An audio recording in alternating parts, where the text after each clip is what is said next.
Hi, this is Sangareddy YSRCP. అమ్మ అనితమ్మ, మీకు అసలు రాష్ట్రంలో ఎటువంటి కేసులు గాని, అసలు ఎటువంటి లోపాలు గాని ఏమీ లేవు కదా. అసలు మీకేమీ లేవు లోపాలు, ఏమి మీకేం కనపడట్లేదు. సాయి కృష్ణ హత్య కేసు గాని, ఇంకా ఏ కేసులు మీకు కనపట్లా. చిన్నపిల్ల తప్పిపోయిన జానవి గాని, లేకపోతే మర్రివాడపిల్ల గాని, అది మీకు ఏం కనిపించట్లా. కానీ హత్యలు గాని, అసలు మీరు వచ్చాక ఎన్ని హత్యలు జరిగాయి, ఎన్ని జరిగాయి, ఎంతమంది పిల్లలు మిస్ అయ్యారు, అవి మీకు కనపడవు. మీకేంటంటే బార్లు, బీర్లు, చిందులు. సిగ్గులేదా? మీ జీవితాలకు అసలు దేవుడు సిగ్గనేది పెట్టలేదా? అయిపోయింది, బీచ్ల్లో బికినీలు అన్నారు, అది అయిపోయింది. ఇప్పుడు బార్లు, దాని మీద ప్రెస్ మీట్ పెట్టావు. కానీ ఈ పిల్ల తప్పిపోయింది, లేదా సాయి కృష్ణ, లేదా సహల్, ఇలాంటి కేసులు బోల్డ్ ఉన్నాయి, పెండింగ్ కేసులు.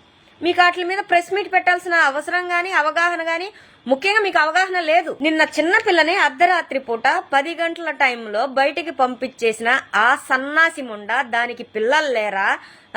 అది మనిష, దాని పేరు స్వప్న అంట.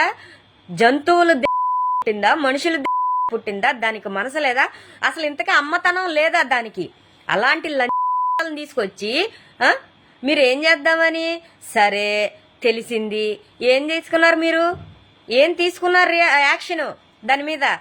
అయ్యా విద్యాశాఖ మంత్రి లోకేష్ గారు, మాలోకం గారు, మీరు బాగా చదవండి, మిమ్మల్ని మేము పైకి తీసుకెళ్తాము. ఏంది తీసుకెళ్లేది? పేద బడుగు వర్గాల పిల్లలు చదువుకుంటే సహించలేరు. మీ మీ వర్గం అంతే, సహించలేరు. ఇలాంటి దాష్టికాలు జరుగుతూ ఉంటే ఏం చేస్తున్నారు మీరు?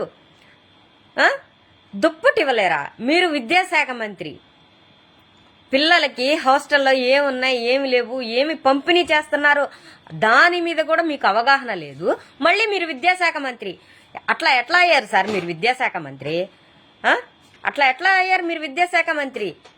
పిల్లల భావి భవిష్యత్తు మీరు మీ చేతుల్లో పెడితే దాన్ని 5 ఏళ్లలో సర్వనాశనం చేస్తున్నారు. 2 ఏళ్లకే ఇట్లాంటి దాష్టికాలు బయటపడుతున్నాయి.